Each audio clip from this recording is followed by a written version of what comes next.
بسم اللہ الرحمن الرحیم۔ شروع اللہ کے نام سے جو بڑا مہربان نہایت رحم والا ہے۔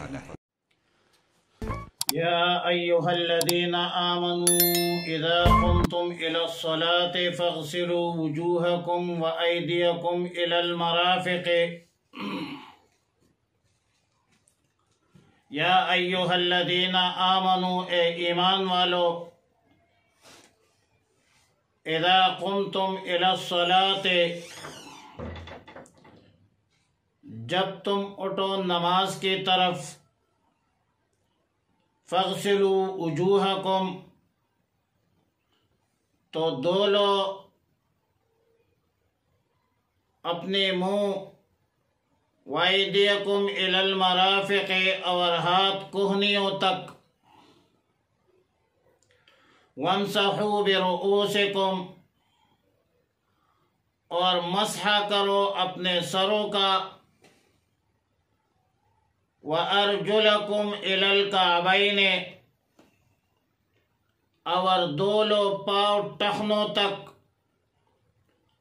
وَإِن كُنتُمْ جُنُبًا فَاتَّطَہَّرُوا، اور اگر حالت جنابت میں ہو، فَاتَّطَہَّرُوا،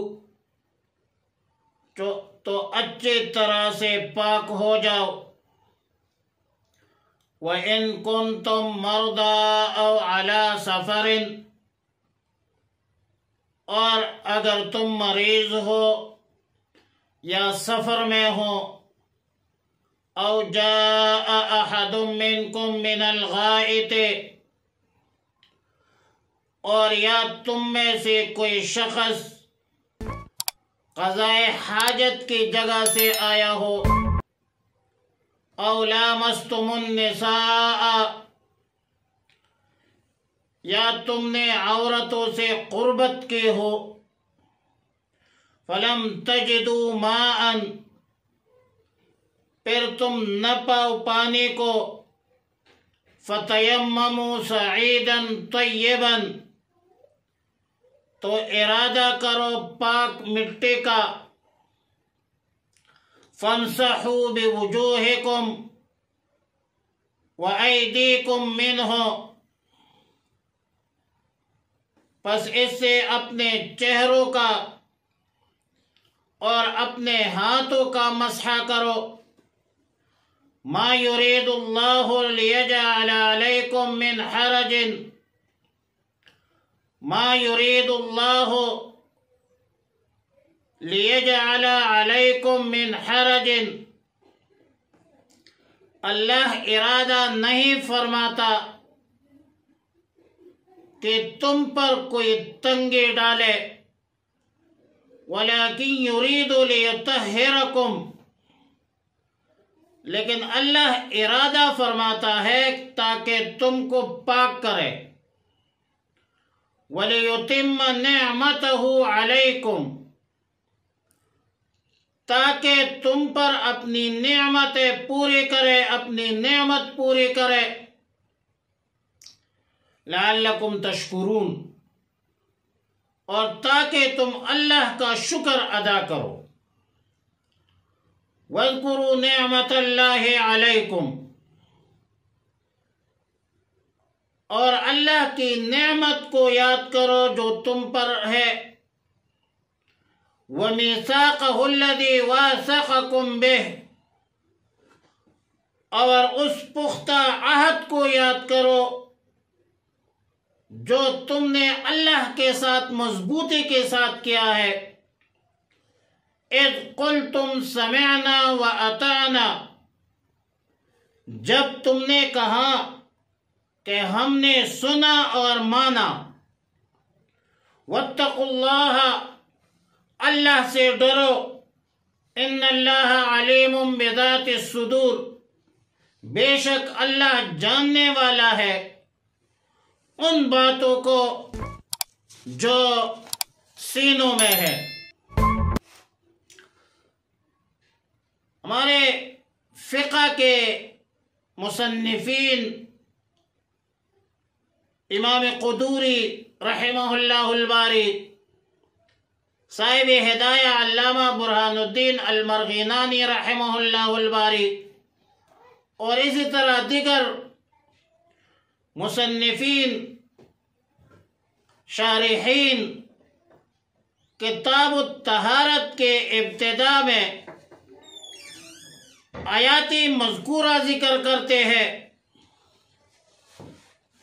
اور کہتے ہیں یا ایھا الذین آمنوا اذا قمتم الى الصلاة فاغسلوا وجوہکم وایدیکم الى المرافق وامسحوا برؤوسکم وارجلکم الى الکعبین۔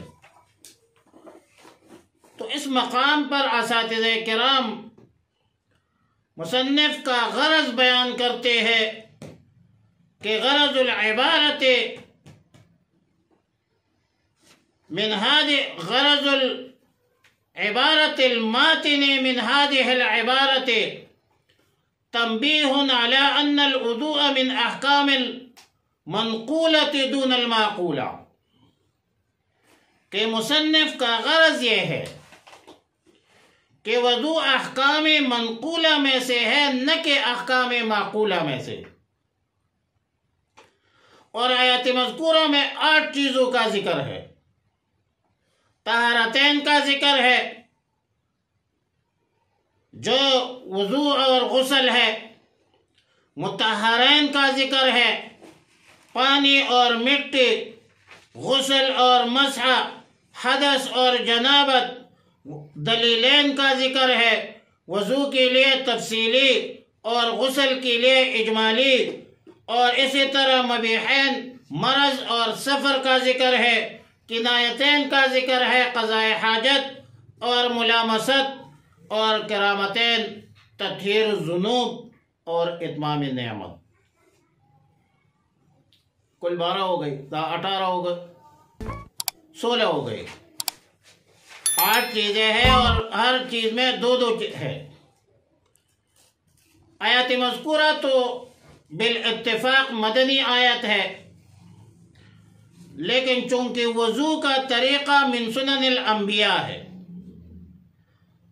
رسول اللہ صلی اللہ علیہ وسلم نے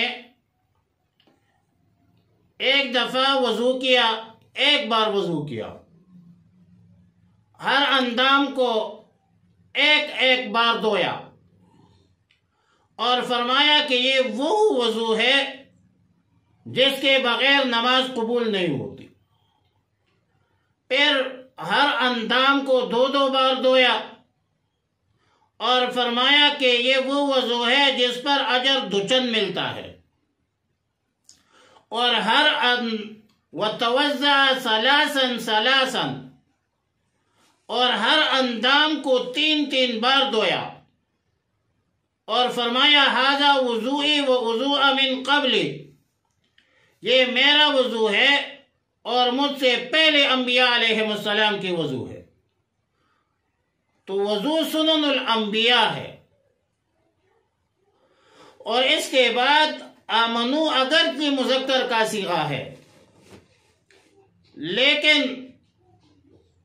تغلیباً مرد اور عورت دونوں کو متناول اور شامل ہے، جیسا کہ والدین تثنیہ ہے والد کا، جبکہ والد ایک ہوتا ہے، لیکن تغلیباً ماں باپ دونوں کے لیے والدین کا لفظ مستعمل ہوتا ہے، اور ماں باپ دونوں پر والدین کا اطلاق ہوتا ہے۔ اذا قمتم الى الصلاة اذا اردتم القیام الى الصلاة، مطلب جب تم نماز کا ارادہ کرو، کھڑے ہو، تو منہ، ہاتھ اور پاؤں دھونا ہے، اور سر کا مسح جو ہے وہ بھی فرض ہے۔ اور اگر پہلے سے وضو ہے تو بھی ٹھیک ہے، ایک وضو پر آپ کئی نمازیں پڑھ سکتے ہیں۔ رسول اللہ صلی اللہ علیہ وسلم نے فتح مکہ کے موقع پر ایک وضو سے 4 نمازیں پڑھی تھی، اور اگر وضو ہے پھر بھی وضو علی الوضو کرنا افضل اور اشرف ہے۔ سیدنا عبداللہ ابن عمر رضی اللہ تعالیٰ عنہ سے روایت ہے کہ رسول اللہ صلی اللہ علیہ وسلم نے فرمایا کہ جس نے وضو پر وضو کیا تو اس کے لیے 10 نیکیاں لکھی جائے گی۔ رواہ ابو داود والترمذی۔ البتہ فقہا نے یہ لکھا ہے کہ جب پہلے سے وضو ہے، کوئی نماز یا کوئی ایسا عمل آپ نے اس پر کیا ہو، تو وضو جو ہے تب آپ کو یہ وضو علی الوضو کی فضیلت حاصل ہے۔ مطلب آپ نے وضو کی، وضو پر آپ نے نوافل پڑھی، اور پھر فرض کے لیے آپ نے دوبارہ وضو کیا، تو ایسی وضو علی الوضو کے لیے 10 نیکیاں جو ہے وہ لکھی جاتی ہے۔ اور یہ مطلب نہیں ہے کہ آپ وضو پر وضو کرتا رہے اور ان سے آپ کوئی عمل بھی نہ کرے۔ جو وضو آپ نے کی، اس وضو سے بے شک آپ نے تلاوت کی ہو، نماز پڑھی ہو، نوافل پڑھی ہو، یا کوئی بھی نیک عمل کیا ہو، تو اس کے بعد اگر آپ وضو کریں فرض کے لیے، تو یہ وضو علی الوضو کے لیے جو اجر ثواب ہے وہ ان کے لیے ہے۔ آیت کریمہ میں فرمایا کہ فَاغْسِلُوا وُجُوهَكُمْ، کہ اپنے چہروں کو دھو لو۔ اب چہرے کی حدود کیا ہے؟ چہرے کی حدود تولن،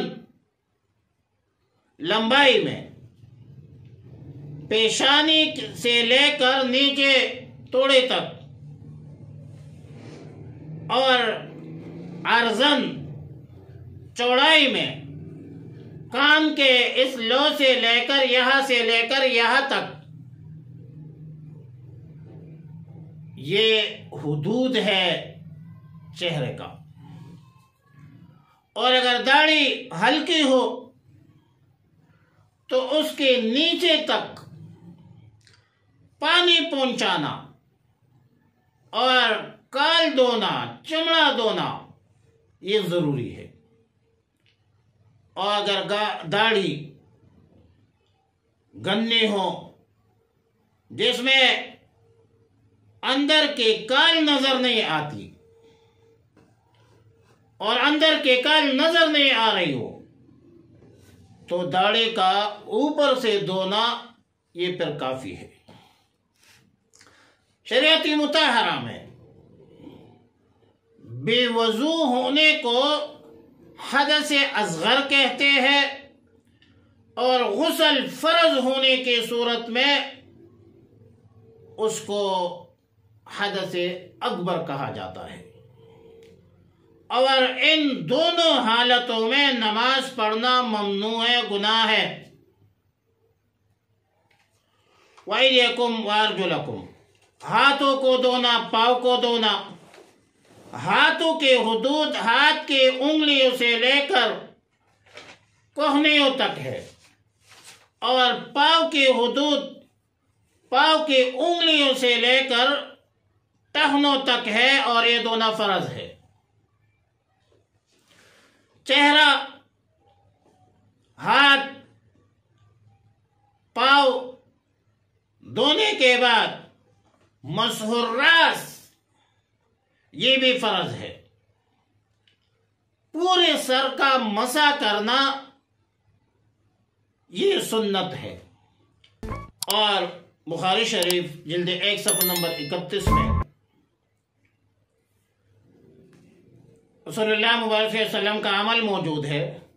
فرمایا فَأَقْبَلَ بِهِمَا وَأَدْبَرَ بدأ بمقدم رأسه حتى ذهب إلى قفاه ثم ردهما حتى رجع إلى مكان الذي بدأ منه ثم غسل رجليه. اور بعض مرتبہ رسول اللہ صلی اللہ علیہ وسلم سر کی جو پیشانی ہے، پیشانی کا جو حصہ ہے، اس پر مسح فرمایا کرتے تھے. رواہ مسلم عن المغیرۃ بن شعبۃ رضی اللہ تعالی عنہ عن النبی صلی اللہ علیہ وسلم اتى سباطۃ قوم فبال وتوضأ ومسح على ناصیته وفي روایۃ على الناصیہ. اور اسی وجہ سے امام ابو حنیفہ الغرہ رحمہ اللہ تعالی کا مذہب یہ ہے کہ سر کے چوتھائی حصے کا مسح جو ہے وہ فرض ہے. اور یہ بھی یاد رکھتے کہ چہرہ، ہاتھ، پاؤں 3 بار دھونا سنت ہے تاکہ پانی اپنی اپنی جگہ تک پہنچ جائے. البتہ سر کا مسح ایک ہی مرتبہ مسنون ہے. پھر اس کے علاوہ مسنون اعمال ہے. وضو کے ابتدا میں تسمیہ بسم اللہ پڑھنا، 3 بار کلی کرنا، مسواک کرنا، 3 بار ناک میں پانی نرم جگہ تک پہنچانا جس کو استنشاق کہا جاتا ہے، 3 بار ناک صاف کرنا، انگلیوں کا خلال ہے، اور ہاتھ پاؤں میں سے دائیں طرف سے شروع کرنا، داڑھی کا خلال ہے، کانوں کا مسح ہے، اور کنپٹیوں پر ہاتھ پھیرنا ہے. یہ سب مسنون اعمال ہیں، اور یہ سب احادیث طیبہ علی صاحبها الف الف تحیت و سلام سے منقول اور معصور ہے. اور یہ بھی ہے کہ جب آپ نیند سے اٹھیں گے تو سب سے پہلے آپ ہاتھ دھو لیں، کیونکہ ہاتھ جو ہے یہ علیہ طہارت ہے اور علیہ مقدم ہوتا ہے ذل اعلیٰ پر. لیکن ہاتھ دھوئے بغیر پانی میں ہاتھ مت ڈالے. کما فی الحدیث عن ابی ہریرہ رضی اللہ تعالی عنہ وعنہم اجمعین اذا استيقظ احدكم من منامه فلا يغمسن يده في الاناء حتى يغسلها 3 رواہ البخاری و مسلم. وضو اچھی طرح کرنا چاہیے، کیونکہ وضو نماز کے لیے شرط ہے، اور انتفائی شرط سے انتفائی مشروط لازم آتی ہے. اگر وضو درست نہیں ہے تو نماز بھی نہیں ہوگی. سیدنا عبداللہ ابن عمر رضی اللہ تعالی عنہما وعنہم اجمعین سے روایت ہے، فرماتے ہیں کہ ہم لوگ رسول اللہ صلی اللہ علیہ وسلم کے ساتھ مکہ مکرمہ زادہ اللہ شرفہ سے واپس ہوئے. چلتے چلتے عصر کی نماز کا وقت ہو گیا. راستے میں ایک جگہ پانی ملی تو بعض حضرات نے جلدی سے آگے بڑھے، جلدی وضو کیا، اور جب ہم ان کے پاس پہنچے تو دیکھا کہ ان کی ایڑیوں سے ظاہر ہو رہی تھی کہ ایڑیوں تک پانی نہیں پہنچایا ہے. تو رسول اللہ مبارک صلی اللہ علیہ وسلم نے ان کو دیکھ کر فرمایا وَيْلٌ لِلْأَعْقَابِ مِنَ النَّارِ، فرمایا کہ ایڑیوں کے لیے ہلاکت ہو جو دوزخ کے آگ کی صورت میں ظاہر ہوگی. اچھی طرح پانی پہنچایا کرو. اور رواہ مسلم واختصر البخاری، امام بخاری نے مختصر ذکر کی ہے، لیکن امام مسلم رحمۃ اللہ علیہ نے تفصیلی روایت ذکر کی ہے کہ ہر اندام تک صحیح طریقے سے پانی پہنچانا ضروری ہے. خاص کر پاؤں دھونے کے وقت میں انتہائی احتیاط کی ضرورت ہوتی ہے.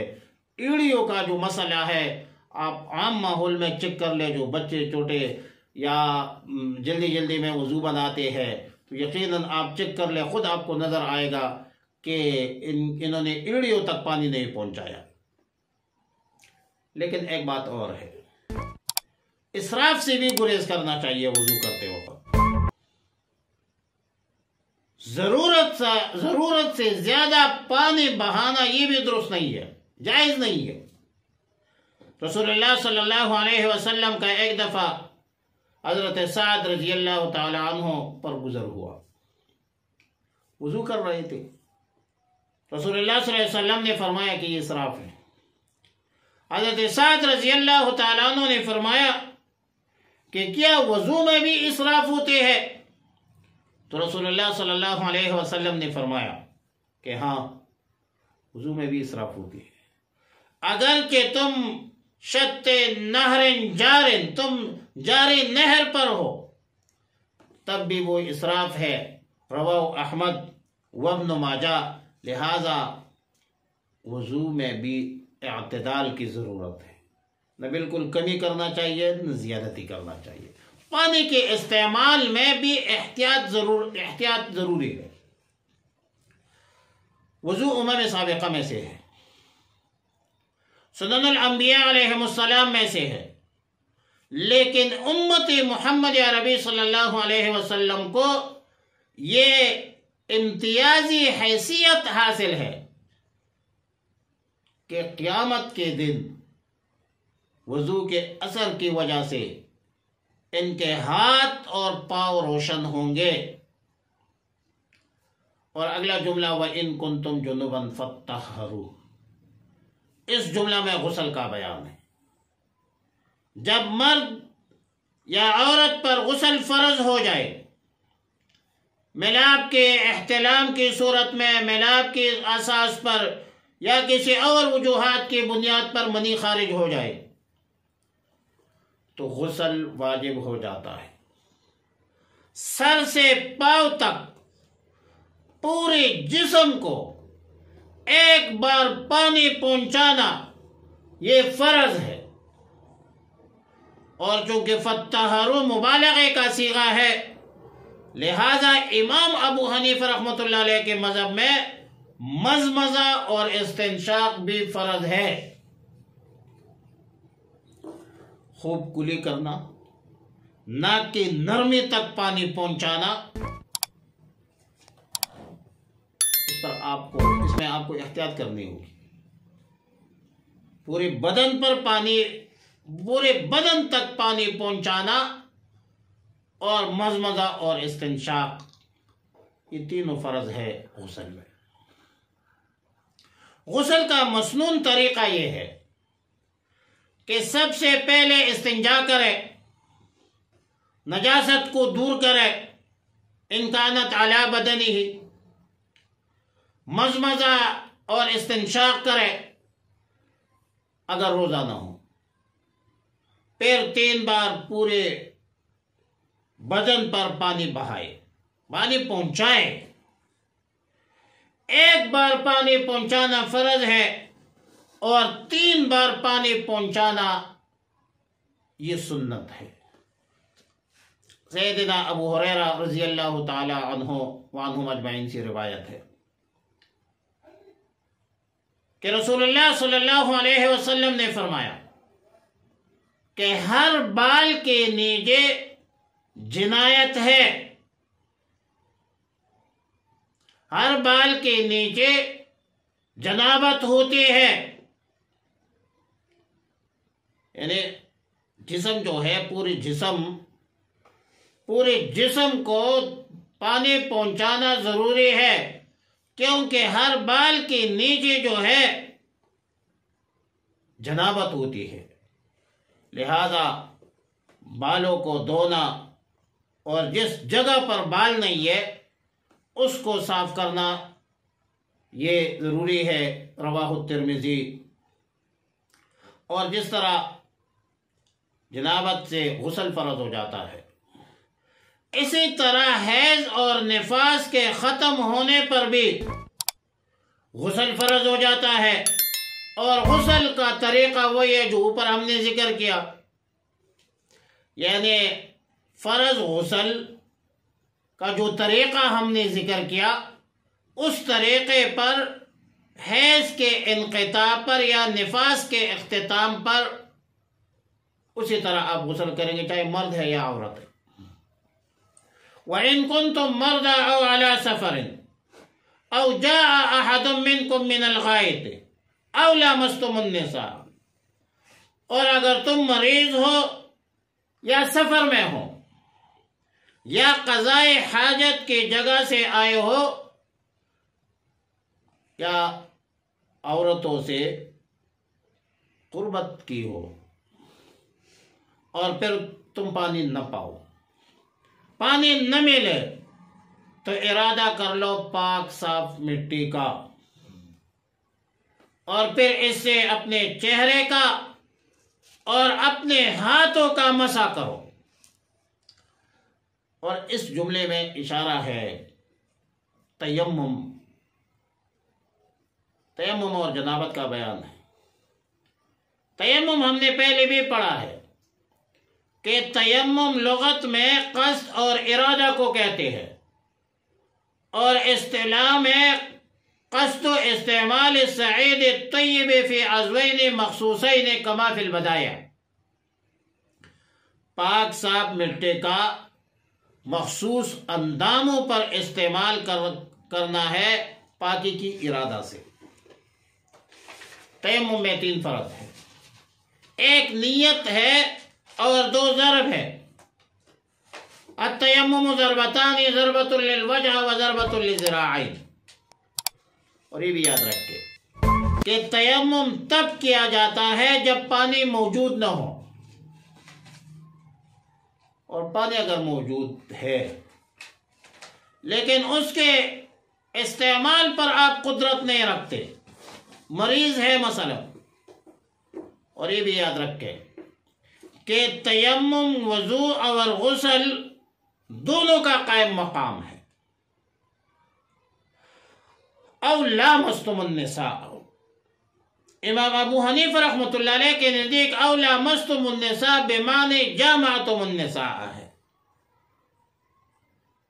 لامستم سے مراد ملاپ ہے عورتوں کے ساتھ، لہذا عورتوں کو چونی سے ہاتھ لگانے سے وضو نہیں ٹوٹتا، اور اس کی دلیل یہ ہے کہ سیدہ عائشہ صدیقہ عفیفہ رضی اللہ تعالی عنہا ام المؤمنین فرماتی ہے کہ رسول اللہ صلی اللہ علیہ وسلم رات کو نماز پڑھتے تھے، اور میں رسول اللہ صلی اللہ علیہ وسلم کے سامنے جنازہ کی طرح لیٹی رہتی تھی، اور جب رسول اللہ صلی اللہ علیہ وسلم وطر پڑھنے کا ارادہ فرماتے تھے تو میرے پاؤں کو ہاتھ لگاتے تھے، رواہ النسائی۔ لہذا معلوم ہوتا ہے کہ صرف عورت کو ہاتھ لگانے سے وضو نہیں ٹوٹتا۔ او لامستم النساء تو جونے کا معنی پر ہے، لیکن یہاں حقیقت متعذر ہے، حقیقت متعذر ہو جائے ضرورت پر مجاز کو ہوتی ہے۔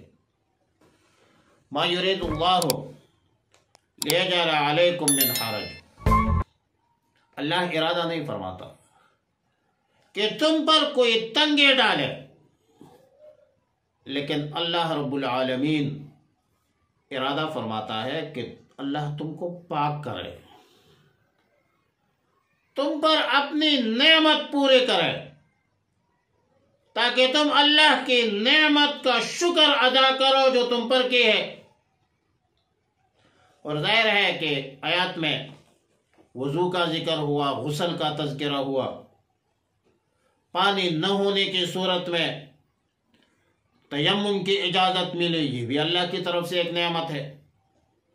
اور پھر اس کے بعد فرمایا کہ تم حالت اصغر میں ہو یا حالت اکبر میں ہو، اور ظاہر ہے کہ دونوں صورتوں میں وضو اور غسل کا حکم برابر ہے. تیمم جس طرح آپ وضو کے لیے کرتے ہیں اس طرح غسل کے لیے کرتے ہیں. لیکن اللہ کا ارادہ یہ ہے کہ لیطہرکم، کہ اللہ تمہیں پاک کرے. اور طہارت ظاہری بھی مراد ہے، طہارت باطنی بھی مراد ہے. طہارت ظاہری یہ ہے کہ حدث اصغر اور حدث اکبر سے آپ پاک ہو جائے، اور طہارت باطنی یہ ہے کہ آپ گناہوں سے پاک ہو جائے.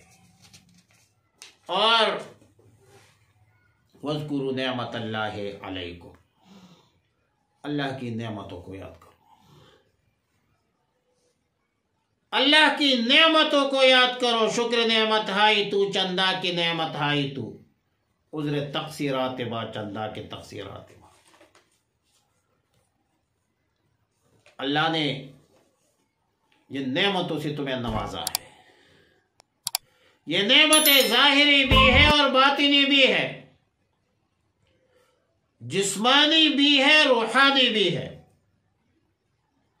اور فرمایا وَمِيثَاقَهُ الَّذِي وَاثَقَكُم بِهِ، کہ اللہ کے اس عہد کو یاد کرو جو تم نے مضبوطی کے ساتھ عہد کیا ہے. اور جب تم نے عہد کیا اور تم سے عہد لیا گیا کہ تم نے کہا سمعنا وَأَطَعْنَا، ہم نے سنا اور اس کی ہم تابعداری اطاعت کریں گے، عمل کریں گے اس پر. صاحب روح المعانی علامہ آلوسی رحمہ اللہ الباری تفسیر روح المعانی جلد 6 صفحہ نمبر 8 پر لکھتے ہیں کہ اس عہد سے مراد وہ عہد ہے جو لیلۃ العقبہ کے موقع پر رسول اللہ صلی اللہ علیہ وسلم نے لیا تھا. حضرت عبادہ بن صامت رضی اللہ تعالیٰ عنہ کی روایت میں ہے کہ ہم نے رسول اللہ صلی اللہ علیہ وسلم کے ہاتھ پر بیعت کی کہ ہم بات سنیں گے، فرمان برداری کریں گے، آسانی میں بھی، سختی میں بھی، خوشی میں بھی اور ناگواری میں بھی. قذافی مسلم. اور علامہ آلوسی یہ بھی لکھتے ہیں کہ میثاق مذکورہ سے بیعت رضوان بھی مراد ہو سکتی ہے، جو حدیبیہ صلح حدیبیہ کے موقع پر ہوئی تھی، جس کا ذکر سورہ فتح رکوع نمبر 3 میں ہے. اور چونکہ یہ بیعت رضوان اللہ کی طرف سے تھی، اگرچہ رسول اللہ صلی اللہ علیہ وسلم کے ہاتھ مبارک پر ہوئی تھی، اس لیے میثاق کی نسبت اللہ کی طرف فرما دی وَاثَقَكُم بِهِ وَمِيثَاقَهُ الَّذِي وَاثَقَكُم بِهِ. فرمایا اللہ تعالیٰ نے ان الذین یبایعونک انما یبایعون اللہ. اور بالکل آخر میں فرمایا کہ واتقوا اللہ، اللہ سے ڈرو، ان اللہ علیم بذات الصدور، بلا شبہ اللہ رب العالمین سینوں کے اندر کے ارادوں پر، نیتوں پر، چیزوں پر خبردار ہے. اللہ جانتا ہے تمہارے سینوں کے رازوں کو. اللہ کو تمہارے ظاہر کا بھی علم ہے، تمہارے باطن کا بھی علم ہے، تمہارے نیتوں کا بھی پتہ ہے، تمہارے ارادوں سے بھی باخبر ہے.